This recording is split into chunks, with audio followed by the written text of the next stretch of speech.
¿sí? Otro tipo de variables que puedo regresionar o comparar por regresión.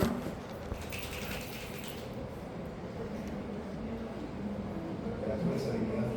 ¿Ah? Temperatura y salinidad. Temperatura y salinidad o concentración de oxígeno en profundidad. Y solo como cosa básica, pero ¿cómo diferenciar una variable cuantitativa de una no cuantitativa? Hay toda una definición, pero si yo la tengo que medir con un instrumento, debe ser cuantitativa y debe ser continua, porque me da posibilidades decimales. Si voy a medir salinidad, no lo mido al ojo como 0, 1, 2. pH tampoco, es como instrumento. Si es un pHímetro estoy fregado, pero o la cintita, pero si es un pHímetro formal, tiene decimales. Si es el tamaño, una regla, un vernier, si es peso, una balanza, una pesola, si es, por ejemplo, puse temperatura, es un termómetro, si es precipitación, todo viene con decimales porque viene con una instrumentación, no lo calculo al ojo como especies, por ejemplo. ¿Cuántas especies acá hay?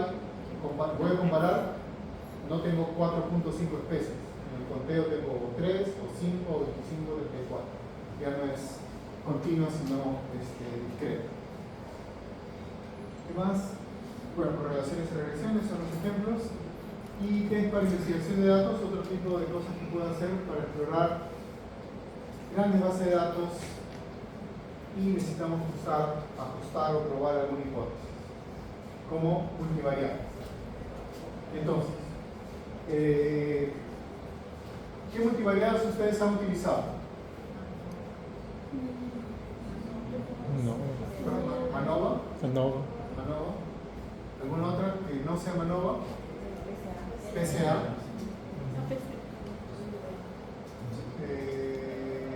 ¿Alguna otra multivariada? Análisis discriminantes, ¿sí? Ya, ok. Solo para tener una idea, como les digo, el curso, vamos a acabar con algo como introductoria a multivariadas, justamente para que se animen, se entusiasmen a estudiar multivariadas. De hecho, multivariadas es más complicado que univariadas, por definición. Pero yo diría que son más útiles porque en cualquier problema que nosotros tengamos o pregunta de investigación va a ser muy difícil que tengamos 1, 2, 3 variables.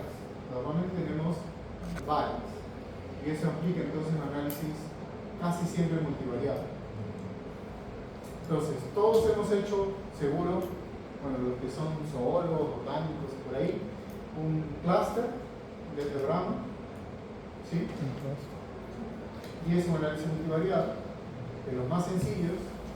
De hecho, creo que yo coloco un ejemplo con eso en la última clase, no me acuerdo muy bien. Y son muy útiles. Pero es útil porque si han visto un PCA, no tanto, pero PCA, un análisis de correlación, un MNDS, un clúster, un canónico, lo que toque, tiene una información gráfica. Y eso facilita mucho porque es más fácil de entender. ¿Sí? Pero ¿cuál es la desventaja de una prueba multivariada, además de que es más complicada de entender?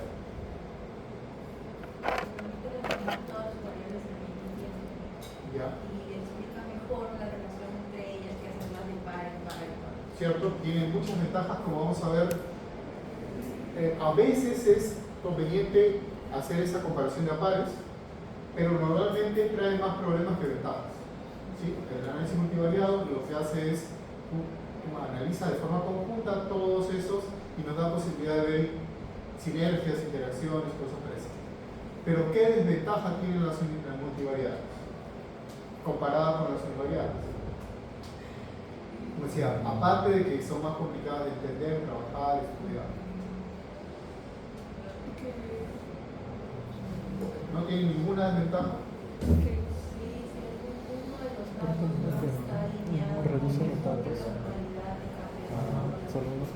Sí, puede ser, pero las universidades también. Por ejemplo, si nosotros trabajamos siempre con medias y promedios y direcciones estándar. Una ventaja de trabajar con medianas es que si tenemos datos así raros, outliers, la mediana se va a afectar muchísimo. Perdón, la media se va a afectar muchísimo, pero la mediana no. Pero estamos acostumbrados más a trabajar con medias que con medianas, ¿cierto? Creo. En biología, trabajar con medianas no es muy frecuente. En medicina sí, trabajar con cuartiles y cosas así es más frecuente. Entonces, en hidro trabajan con cuartiles, ¿no? No es muy frecuente, pero ¿alguien tiene hijos? Hijos, hijas, todavía no, qué bueno. Pero cuando tengan un hijo, lo primero va a ser ir al pediatra, talla, peso y vamos a ver si están sanos por una curva de cuartiles, a ver si están dentro de qué cuartil y ver si les diste de comer adecuadamente, están creciendo, están sanos por los cuartiles. En medicina se utiliza mucho más cuartiles que en biología por la institución de costumbre. Pero bueno, volviendo. ¿Por qué una de las ventajas, y que es importante tener en mente, todo tiene ventajas y desventajas, es que las multivariadas generalmente, salvo algunas como estas, pero las más gráficas, no nos dan un P. Se han hecho un PCA o un dendrograma, que son las más conocidas. No hay P por ningún lado. Y a veces uno los hace en la tesis, en el artículo, y después de muchos años y no sentiste, no extrañaste a la P para nada. Pero es crítico, porque en las univariadas buscamos casi paranoicamente la P a ver si salió significativo o no. Y en la univariada borramos ese trauma y no lo buscamos. Entonces, una de las ventajas de las multivariadas es que no tenemos ese parte de aguas, esa cosa objetiva de ¿hay diferencias o no? No aparece por ningún lado o tan rápidamente. Hay que buscarlas de otras formas en las multivariadas. ¿Okay? Pero, nuevamente, son muy útiles. Entonces, pasos para decidir el análisis de datos, y aquí viene un poco lo que les decía. Este es de un libro que no me acuerdo cómo se llama, es un libro que yo me bajé en ebook, me lo compré en ebook, como ebook. Entonces, decidir en qué estamos interesados, formular las hipótesis, es algo muy básico, diseñar el experimento de muestreo, colectar datos preliminares o datos dummies, se llaman en estadística, elegir las pruebas apropiadas, realizar pruebas exploratorias con datos preliminares, identificar potenciales problemas y regresar a los pasos 2 y 3, a los anteriores, modificar o ajustar o confirmar análisis, colectar datos, realizar pruebas exploratorias con datos finales.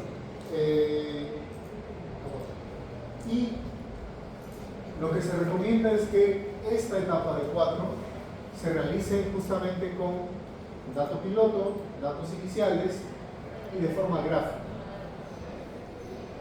¿Alguna vez han hecho eso? ¿Han tenido la oportunidad, la ventaja, la suerte de poder hacer un proyecto piloto previo al proyecto propiamente? ¿Sí? No es muy frecuente, ¿cierto? Es difícil porque ahora esta data no sirve para nada, es solo para entrenar, voy y vuelvo y de ahí empiezo. Bien difícil que alguien lo financie eso, ¿cierto?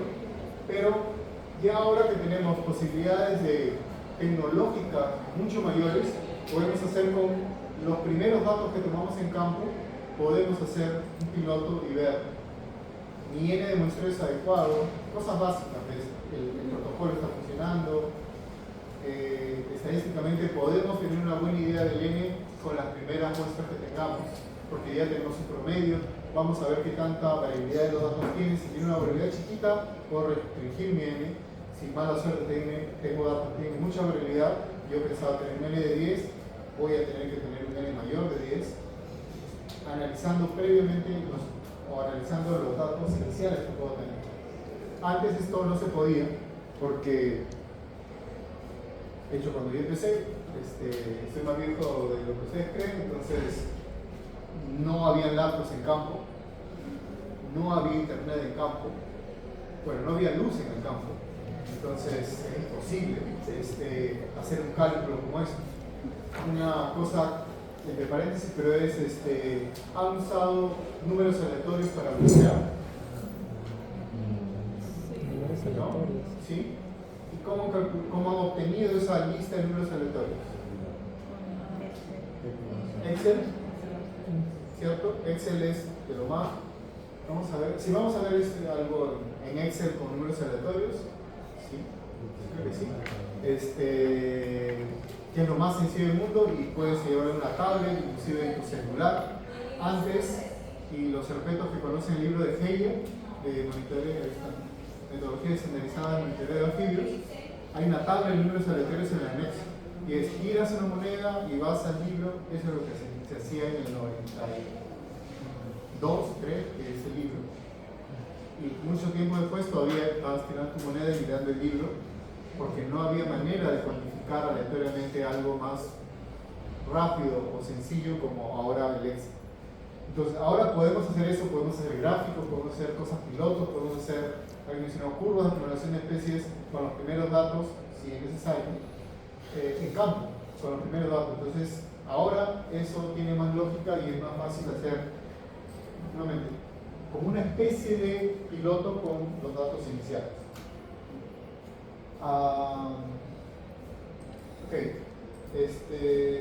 Algunas variables, entonces, categorías, y eso es cosas básicas, pero que quizá vale la pena repasar.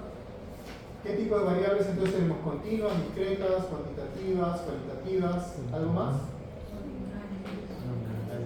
Nominales, de razón, ordinales. Y el problema es que, no sé si han visto, creo que algunos, todos no respondieron, entonces supongo que alguno no está tan fresco con esos datos. De hecho, todos han visto eso en estadística general o de estadística. Todos han llevado a ver en pregrado de estadística. ¿Sí? ¿Alguna otra cosa? ¿Alguno ha visto ahí de los juegos de universidad hasta 3 cursos de estadística? ¿Alguien que ha llevado más de 2 cursos de estadística en pregrado? ¿Qué otro curso fue? Llevaba métodos estadísticos para la investigación antes de llevar bioestadística. Antes de llevar estadística. En Cayetano en pregrado antes había Tramadex, que parece algo para el dolor, pero un programa, pero era tratamiento de datos estadísticos, experimentales, una cosa así. Les llevaba como 3 cursos, en realidad no. Pero el problema es que la nomenclatura es muy diferente a veces con la definición de las variables. Pero es importante porque si nosotros podemos identificar bien qué variables tenemos, continua, discreta, lo que acabo de mencionar, ordinal, nominal, ya es para el análisis univariado y también para el multivariado, y ya es un paso adelante para poder elegir adecuadamente la prueba estadística. ¿Sí? Entonces, por eso vale la pena en esta clase inaugural tomarnos un tiempito para eso. Continuas o interválicas, esto es una definición de un libro, puede variar un poco los nombres, como les digo, pero la idea es no revisar tanto los nombres, sino la idea en general. Interválica con un infinito número de valores entre 2 puntos, son continuas. Es el ejemplo que yo ponía, por ejemplo, con tamaño, que yo lo estoy midiendo, tiene decimales, es continuo. Limitada por exactitud del observador del instrumento, como comentábamos, es medida por un instrumento, alguna de esas variables típicas que podemos estudiar. Discretas, lo contrario, discontinuas o merísticas, tienen un limitado número posible de valores, como contar especies, como decía, contar individuos. Es discreta porque es 0, 1, 2, no hay puntos intermedios, no hay decimales en el conteo. Nidos, puede ser también si transformo acuerdos, desacuerdos, cosas así, una variable de ese tipo. Variable nominal, categóricas o de atributos con pocas categorías, sin secuencia o orden evidente. Un ejemplo de variable nominal, macho y hembra, ¿cierto? Sobre todo ahora aplica porque nadie es mejor que nadie, ni el macho ni la hembra, ¿cierto?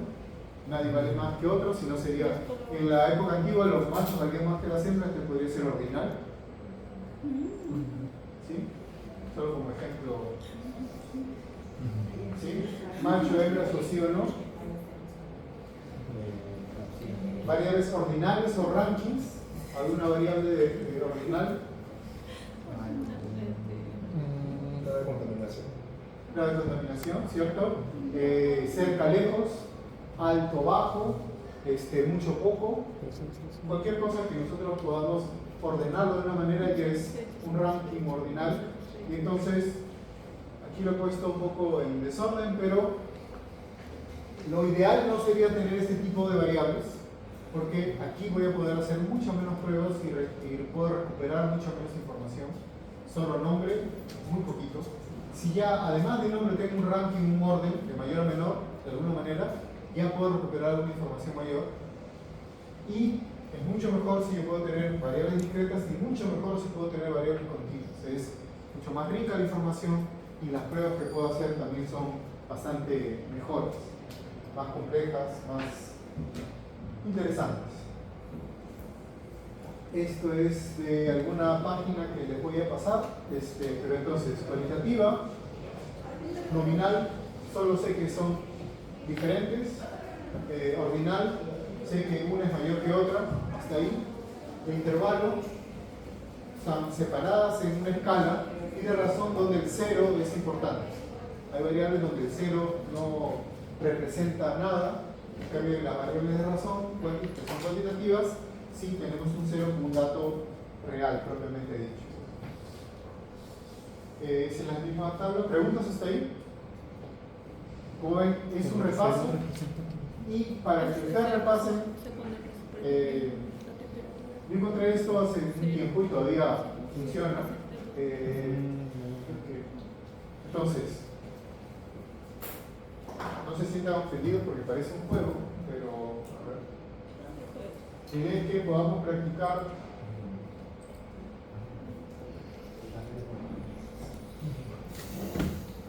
estas clasificaciones con algo que sea más o menos diferente a lo que normalmente estamos acostumbrados. Entonces, como ven aquí, ustedes van a jalar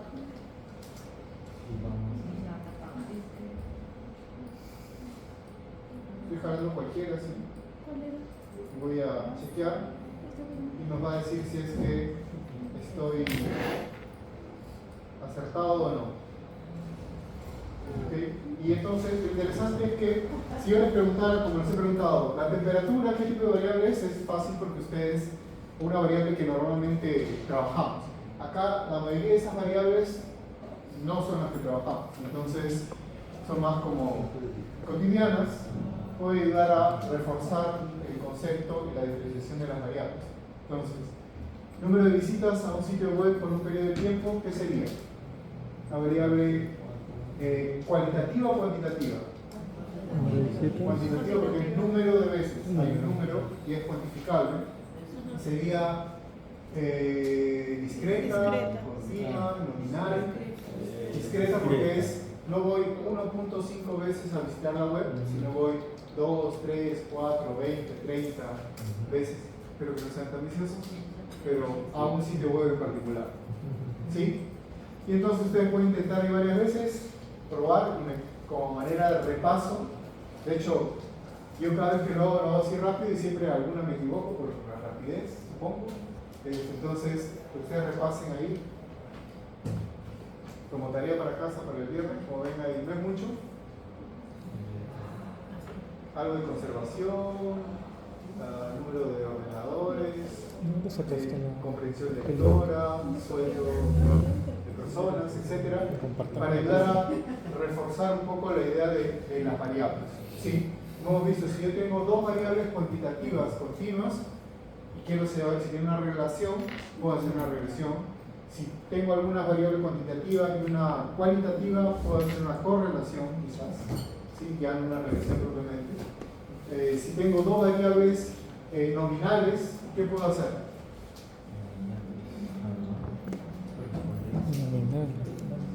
¿Qué dice? Un chi cuadrado.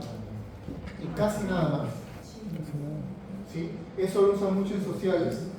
Chi cuadrado es una de las cosas que más se utiliza porque en las encuestas mucho viene por conteos de personas que leen el periódico tal o de, no sé, creencia religiosa, entre hombres y mujeres, entre viejos y jóvenes, cosas así. Son todas variables nominales. Muchas de ellas, tipo de periódico, creencia religiosa, provincianos o citadinos o urbano-rural. Todos son variables nominales, en estadística se usa mucho y como ven, básicamente se hace o hacemos un chi cuadrado. No podemos hacer medias, no podemos hacer regresiones, no podemos hacer correlaciones per se, sino chi cuadrado. Si tengo una variable nominal y una cuantitativa continua, ¿qué podría ser? Tamaño versus sexos. Nominal, sexos, variable cuantitativa continua. ¿Sí? Entonces, a veces es un poco de... Ustedes conocen esa notificación, es cuestión de que la repasen, la recuerden, y nos va a ayudar mucho a poder saber, inclusive hay como cuadros sinópticos, flujogramas. Si tengo una variable cuantitativa independiente, ¿qué prueba puedo utilizar? Es una ayuda a memoria fácil y rápida de qué prueba univariada estadística es adecuada para los datos que yo tengo. ¿Sí? Entonces, por eso no es muy ocioso repasar estos conceptos, pero como digo, sí son importantes para cosas más allá de lo teórico. Otra cosa también importante, y ya casi finalizando, es la nomenclatura. Entonces, paréntesis, yo creo que todos, seguro los sanmartinos tienen una buena idea, porque todos hemos estudiado más o menos la misma currícula, que es estadística y bioestadística, ¿cierto? Los sanmartinos en pregrado, no hay más, no creo que haya más. Debería haber, en Cayetano hay estadística y hay un curso de análisis de datos ecológicos. Y eso es muy bacán porque es cambiar un poco el nombre para hacer un repaso estadístico casi al final de la carrera. De hecho, cuando yo estudié la maestría también llevábamos de estadística o algo así dentro de la maestría, y había un curso que era muy parecido, era análisis de datos ecológicos. Acá ya no pasa eso, pero antes acá en pregrado, si no estoy mal, creo que ustedes sí, no son tan jovencitos, entonces han llevado estadística y bioestadística con estadísticos, ¿cierto? Profes estadísticos, matemáticos, no biólogos, ¿cierto? Y normalmente eso no va bien, creo, en mi experiencia. No sé si ustedes tuvieron la suerte de tener un profe, bueno, normalmente, no sé si pero ya deben saber que tipo, los profes que enseñan biología están acá, y los profes nuevos, o los profes que comienzan a tener problemas en las clases acá, los mandan a otras facultades. No mandan a los mejores profes a otras facultades. Y tampoco no nos mandan los mejores profes a nuestra facultad. Hay excepciones y honrosas excepciones, pero entonces los profes de estadística que todos hemos tenido sufrido son no los mejores, digamos. Entonces todos salimos de pregrado con un trauma de la estadística, ¿cierto? No sé si ustedes, pero cuando ustedes eligieron biología, yo elegí así, a mí no me gustan las matemáticas, después de estudiar biología, totalmente equivocado, porque en San Marcos, como lo vieron, yo era fruto variedad, pero era mate 4 mate, o sea, 2 años de mate era el filtro más fuerte, y seguro en las universidades también, que frecuente ese anécdota, pero cuando yo estudiaba, mate 2 era el filtro, ahí moría todo el mundo. En un ciclo éramos como 500 estudiantes de biología en toda la facultad, todos los ciclos, todas las orientaciones, y como 400 estábamos en mate 2, porque a todos morían, los jalaban, llevaban 1, 2, 3, muchas veces. Entonces mate es un trauma, la idea es que no sea tan así, y no necesitamos ser matemáticos para entender las cosas básicas de estadística. De hecho, un libro que a mí me gusta y que voy a por ahí colocar alguna de las clases, que es Estadísticas y Matemáticas. No es muy conocido, está en portugués y en inglés, está hecho por 2 herpetólogos de Manaus, que es antiguo, y justamente es eso. El libro es un libro chiquito, cortito, que comienza graficando la información con una que otra fórmula por ahí, y un análisis biológico, más ecológico, estudiar estadística. Entonces, para nosotros que no somos matemáticos, la idea es aprender lo básico para entender las pruebas, estar cómodos, utilizar el programa que más nos convenga, que nos sintamos más cómodos, puede ser cualquiera, R o cualquier otro, para hacer las pruebas estadísticas y ser lo más independiente posible de las pruebas estadísticas, y cuando tengamos una duda o una complicación, recurrir a alguien que sepa más estadística que nosotros. ¿Sí? Pero hay algunas complicaciones como estas terminologías matemáticas que, entonces, yo las voy a colocar aquí, les voy a dar un PDF que tiene muy poquitas hojas, que está en castellano, solo para repasar un par de ejemplos más de los que menciono. Hay un par de ejemplos que también están es un PDF muy sencillo, no me acuerdo dónde lo encontré en la web, para poder, porque a veces nos ayuda, no sé ustedes, pero entender la prueba desde el punto de vista matemático ya nos ayuda a entender qué estamos haciendo. Lo que vamos a hacer también en el curso no va a ser fórmulas brutales, porque yo tampoco no soy matemático, pero a partir de alguna de las fórmulas de las pruebas más sencillas, podemos tener una idea de qué es lo que está haciendo la prueba, interpretarlo biológicamente, interpretarlo matemáticamente y facilitar el entendimiento de la prueba. No nos vamos a profundizar en la matemática, sino en alguna información básica que nos puede ayudar. Entonces, cuando tenemos información de la población versus muestra, las nomenclaturas varían. Normalmente nosotros utilizamos esto, ¿cierto? ¿Alguien ha utilizado media o varianza poblacional para algunos de sus estudios? Difícil, porque tendríamos que hacer de toda la población. Lo que nosotros normalmente hacemos es un muestreo, entonces hacemos promedios y varianzas de la muestra, y esa es la nomenclatura. Pero algunos detalles de nomenclatura como que se utiliza bastante y seguro todos no han utilizado. ¿Qué significa eso? Sumatorio. ¿Sí? ¿Y x igual a 1? ¿Cómo tomar los valores? ¿No? Por eso es algo sencillo y tiene un montón de cositas que a veces sí nos es informativo, por eso una diapositiva 2 al respecto. Esto quiere decir sumatoria de todas las x, de x de 1 en 1, por eso x igual a 1, hasta todo el n. ¿Sí?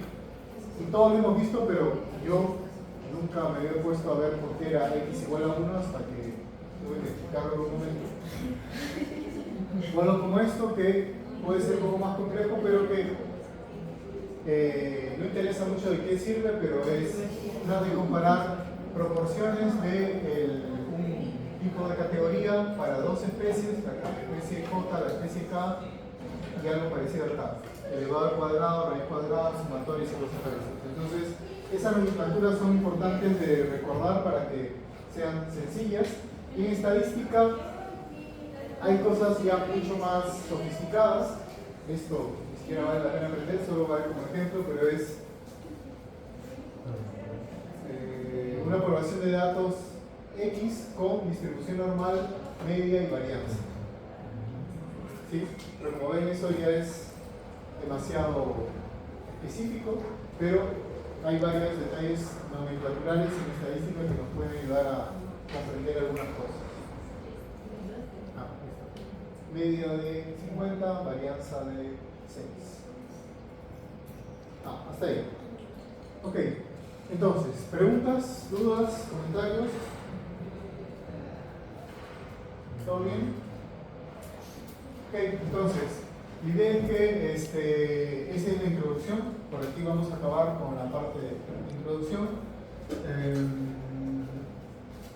Más o menos las clases también son así, no son muy largas. No son PPTs,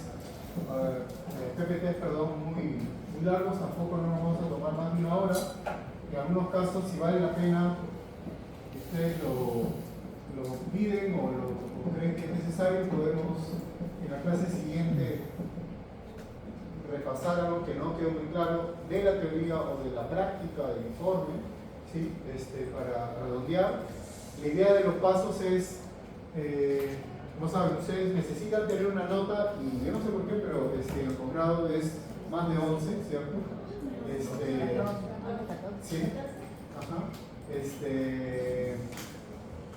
No sé por qué subió de 11 a 14, ¿no? Ya para gente de doctorado, inclusive sería bacán no tener que calificarlos, porque ustedes están acá y no los tenemos que obligar a estudiar, no son como chicos de pregrado, chicos de cole que les vamos a realizar sus tareas y cosas parecidas.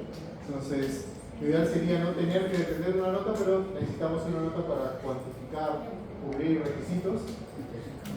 Entonces, los pasos aquí para mí son más una especie de repaso, igual que los informes, pero lo que les voy a pedir es que si se atrasan con informe, obviamente por respeto y ser objetivo y justo con todos los demás que presentan en la fecha pactada, el que presenta retrasado tiene puntos menos, ¿ok? Pero no dejen de presentar porque la idea es cerrar la idea de la actividad de aprendizaje.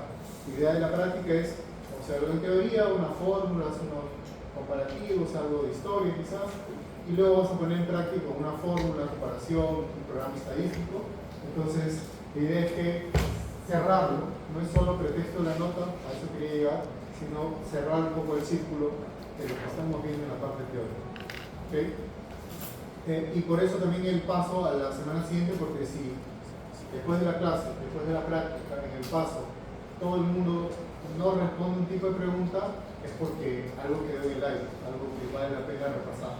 ¿Sí? Entonces, por eso yo lo hago en Google Formulario, para que sea más rápido, darle una mirada rápida por lo menos, y poder saber y detectar qué podría estar faltando o vale la pena reforzar. Sí. Creo que sí. Entonces, lo que yo voy a hacer es, les voy a pedir que, no para el viernes, porque es poco tiempo, pero sí para el próximo lunes, lean algo de nomenclatura, que son 2 hojitas, ¿okay? Un Word muy sencillo, y que lean de aquí para el otro lunes, como les decía, son 10 hojas en español, de una especie de resumen muy apretado de la estadística univariada, que yo encontré en un sitio que es medio raro, pero bueno, soy objeto como les dije, pero es un libro de monitoreo de técnicas de monitoreo de anfibios, donde hay un capítulo donde en 10 hojitas resumen la estadística univariada, y por ahí algo de multivariado, muy chiquito. Obviamente no es que leen eso y ya van a saber estadística y ya no necesitan llevar el curso, pero por lo menos una idea general de lo que deberíamos tener en cuenta. ¿Sí? Variables dependientes, independientes, 2 o 3 tipos de pruebas, creo que inclusive modelos lineales, pero algo así muy chiquito, muy cortito para que me dé rápido. ¿Ok? Entonces, lo que voy a hacer es, si me demoro mucho con el Classroom, ahora en la tarde mandarles a todos a través de un drive para que tengan el PPT y esas 2 lecturas para que las vayan viendo en cada lunes. ¿Sí? Okay. Entonces, todavía tenemos hecho, como decía, no vamos a acabar a la 1, mi idea era acabar como a las 12, y primero preguntas y segundo, elegir un delegado. O empezamos por el delegado y luego las preguntas.